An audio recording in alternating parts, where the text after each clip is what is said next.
estão dando aula aí no interior, estão felizes com a família, conseguiram se aposentar na mesma função. Estou lembrando de uma aluna que fala assim, eu me aposentei na minha função, né? Era caixa, e quando chegou estava com, né, uma... O que acontece? Eu acho que faz parte de um grande mistério que a gente não domina no Ocidente, que é a questão da energia. A energia vital dentro do organismo, ela é um mistério ainda. É um mistério que precisamos estudar muito, né? Não negar, ela é uma verdade, ela é um fato, ela foi até pesquisada por alguns cientistas no Ocidente, né?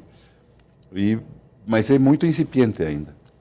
A Lerner, ela iniciou praticamente a incidência maior foi na categoria bancária. Sim, mas se elas principalmente os digitadores, onde tiveram contato primeiro com computadores e etc. E hoje está disseminado em diversas outras categorias, sim, né? Sim. E não apenas nas mãos. Já apareceram em outros lugares. Onde os digitadores apareciam mais nas mãos. Hoje aparecem em várias partes do corpo, inclusive professor, braço para cima. Dentistas é uma das profissões mais... É difícil. Que mais se machuca. Muitos dentistas passaram pelo Tai Chi Chuan. Tendinite... Bursite, tenossinovite. Bursite é terrível também. Porque normalmente os médicos recomendam que as pessoas mudem aquele tipo de exercício, parem de fazer aquilo, ou mudar de profissão. Nem sempre é possível isso. Quando não pode, tem que treinar. Tem que treinar, então ajuda. Se a pessoa puder mudar, sem dúvida, mas quando a pessoa é obrigada a ficar na... Agora, com relação à prática no mundo do Tai Chi, nesses países, os primeiros que iniciaram, quanto da população, mais ou menos, pratica Tai Chi? Tem ideia disso? O envolvimento da população aqui no Brasil? É que no Oriente é um pouco espontâneo isso, né? Ou a pessoa faz uma técnica dura ou faz uma técnica interna. Quando falo em técnica interna, é a técnica de meditação. Isso é um estado de quietude. Então isso a pessoa já sabe. No Oriente, quase todo, desde os mongóis até as Filipinas, até Camboja, o pessoal tem consciência disso. Ou faz coisa dura ou tem estado meditativo. Mas para agir com o estado meditativo, a melhor técnica é o Tai Chi. Então, ele está meio que disseminado em todo o Oriente. Coisa que os franceses, os jesuítas franceses descobriram há muito tempo, trouxeram até para a América para tratar algumas coisas aqui dentro, na época da colônia ainda. Canadá, Estados Unidos. Os Estados Unidos está na questão da medicina chinesa e Tai Chi muito avançada. Muito avançada. Vou repetir, bastante avançada em relação ao Brasil. Porque eles já aceitaram como sendo uma grande terapia. E as pessoas praticam. França, Europa toda, né? Nós conseguimos um documento da Suíça, porque nós vamos juntando, nossos alunos vão viajando e trazem os folders de vários lugares. Sim. O último que recebimos foi da Suíça.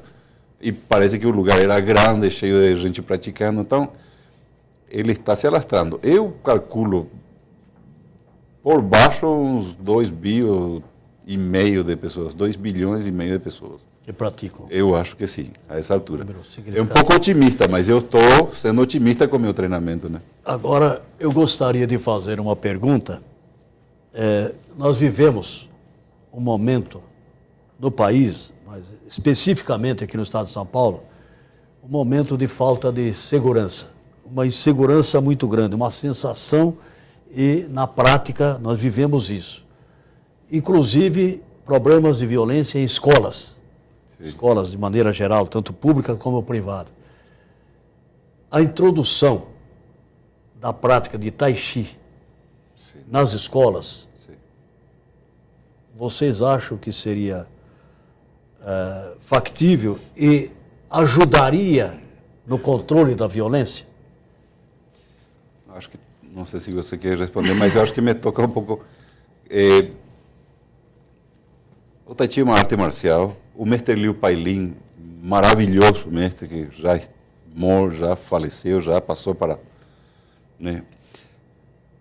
Ele falava que Tai Chi era a arte marcial do amor, né? A gente no começo pensava assim, como é isso? O que significa isso? Realmente é isso.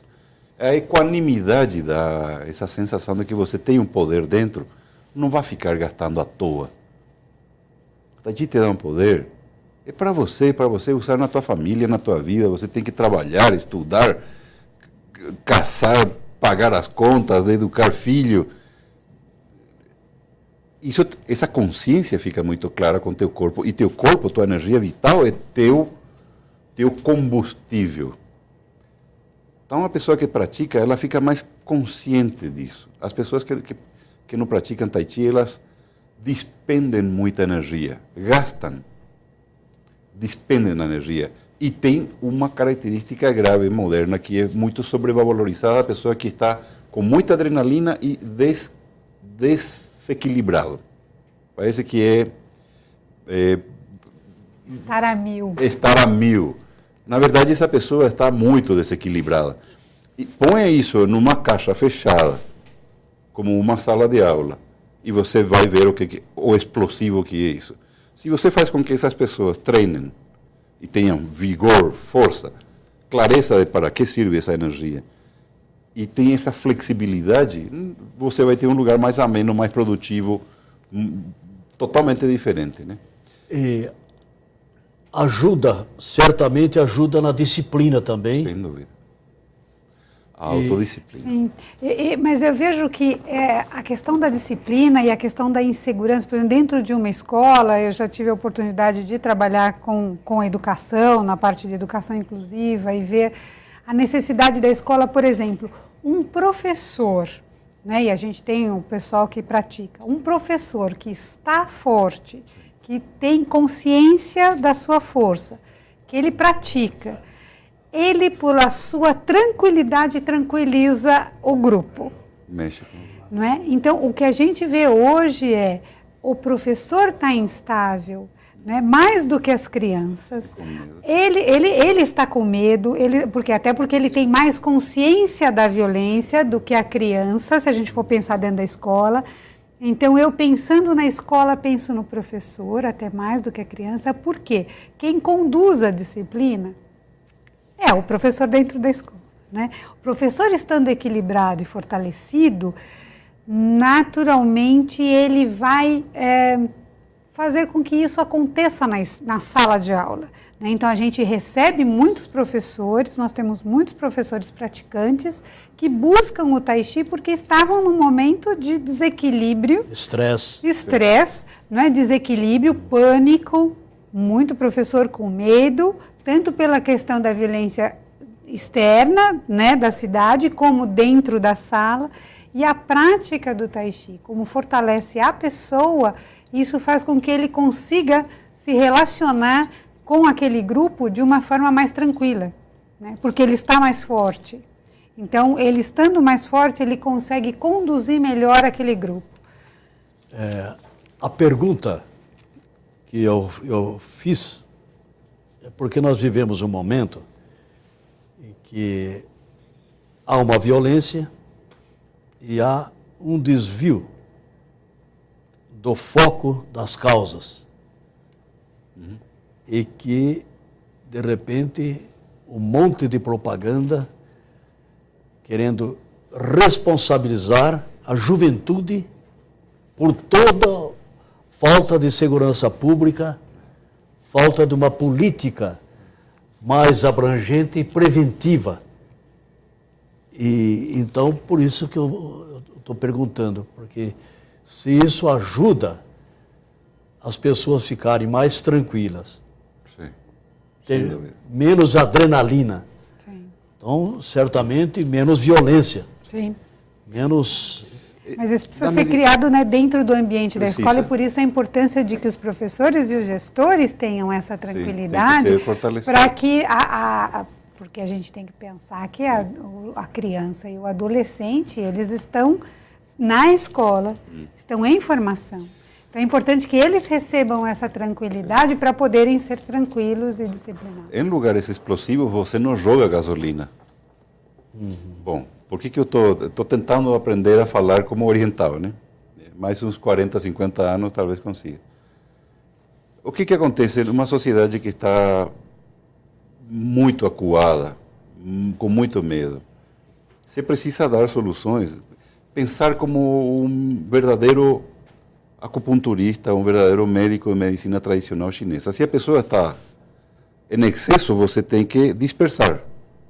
Se a pessoa está com deficiência, você tem que levantar.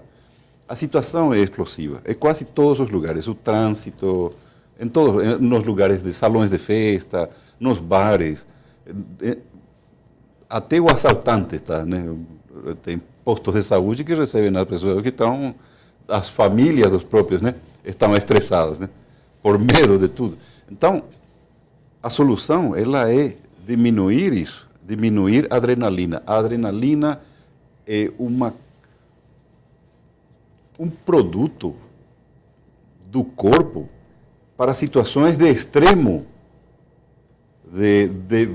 Sei lá, você está andando na savana africana alguns milhares de anos atrás, veio um leão, aí você precisa muita adrenalina. Só que isso foi endeusado a tal ponto que hoje isso virou uma coisa normal. Aí vem os energéticos, tudo é energético e adrenalina, e a mil. Isto é uma situação explosiva, de risco, está no limite. Não tem como sair coisa boa disso aí. Você precisa tranquilizar as pessoas. Pelo menos as pessoas que praticam vão conseguir sair disso e vão durar mais, um pouco mais, talvez escapem as agressões. Mas como política pública, precisa ter, os líderes políticos precisam entender que precisamos uma sedação, tranquilidade. Ao mesmo tempo que você dá focos melhores, você seda, tranquiliza, relaxa, respira, para poder enxergar mais, porque à medida que a adrenalina faz é bitola. Se você usa adrenalina como predador, você focaliza para o ataque. Se você apressa, você abre. Mas o tempo todo viver com isso não dá uma solução boa. Não tem ninguém que aprenda com adrenalina. Não existe isso. Adrenalina é para correr ou para lutar. O fight or fly. Né? Não é para ficar entendendo o mundo. Então, na parte de saúde, na parte educacional, na parte social, a adrenalina é um desperdício. Vão aparecer os cabelos brancos mais rápido, vai ter que tomar Viagra mais rápido, vai ter problemas de relacionamento mais rápido, fica mais rígido por dentro. Isso é característica de velhice. Ou seja, a pessoa que gasta muita adrenalina gasta mais rápido a energia vital. Isso é uma reserva produzida pelas suprarrenais, né? Que nós temos nas escolas aulas de educação física. Sim. E que são importantes, Sem etc. dúvida. Fundamentais. Fundamental. Mas, como nós temos problemas de violência nas escolas, e a explanação feita por vocês é que o Tai Chi faz com que a gente tenha mais calma, um movimento leve, suave, né? Então, essa é a ideia de que se ajudaria, né? Sem dúvida. Se adotasse Sim, também... o profissional da educação física, eu estou falando assim, o profissional pronto para entender e ser treinado com técnicas não só de Tai Chi, como de meditação e princípios de medicina oriental, porque ele é um agente da saúde nesse lugar, é nesse lugar. Claro, depois tem todo o sistema, mas precisa ter, mas não é só ele. As pessoas têm que compreender todo esse processo. O pai tem que entender, o pai do aluno, a mãe do aluno, o professor normal tem que ter técnicas. Às vezes técnicas de relaxamento, quando a pessoa não está muito tensa, o sangue não flui bem pelo organismo. Nós estamos caminhando para o final. Passa tão rápido. Mas eu gostaria que falasse um pouquinho do Dia Mundial do Tai Chi, que houveram várias apresentações, várias práticas por aí, e nós tivemos lá em Osasco, lá no estacionamento da prefeitura, pude estar presente, viu que uma coisa bonita, mas num determinado horário, vários países, então poderia falar um pouco sobre isso. Sim, a proposta desse Dia Mundial do Tai Chi, que a gente pôde fazer parte dessa corrente, desse círculo. O Dia Estadual também agora, né? O Dia Estadual, né? Que agora a gente tem essa definição, né? Que da instituição, que é importante, é que em cada lugar, às 10 horas da manhã, de cada lugar do planeta, se faça uma prática num lugar aberto para convidar mais pessoas para conhecerem esta prática, né? E aí que nós fazemos parte dessa corrente, então, e nós tivemos às 10 horas da manhã, em Osasco a gente começou então uma prática com um grupo grande de pessoas que já praticam e que convidaram então, né, mais pessoas para convidar, para conhecerem a prática, criando assim 24 horas de prática de Tai Chi no planeta, né? Então, esse abraço aí ao planeta com essa prática. Infelizmente, o nosso tempo já se exauriu e nós gostaríamos muito de agradecer aqui o professor, o instrutor Carlos Salaverry pela presença e por tudo aquilo que nós pudemos socializarmos aqui, a Rita Lourenço, ambos agradecemos muito pela presença e você que nos acompanhou até agora, muito obrigado.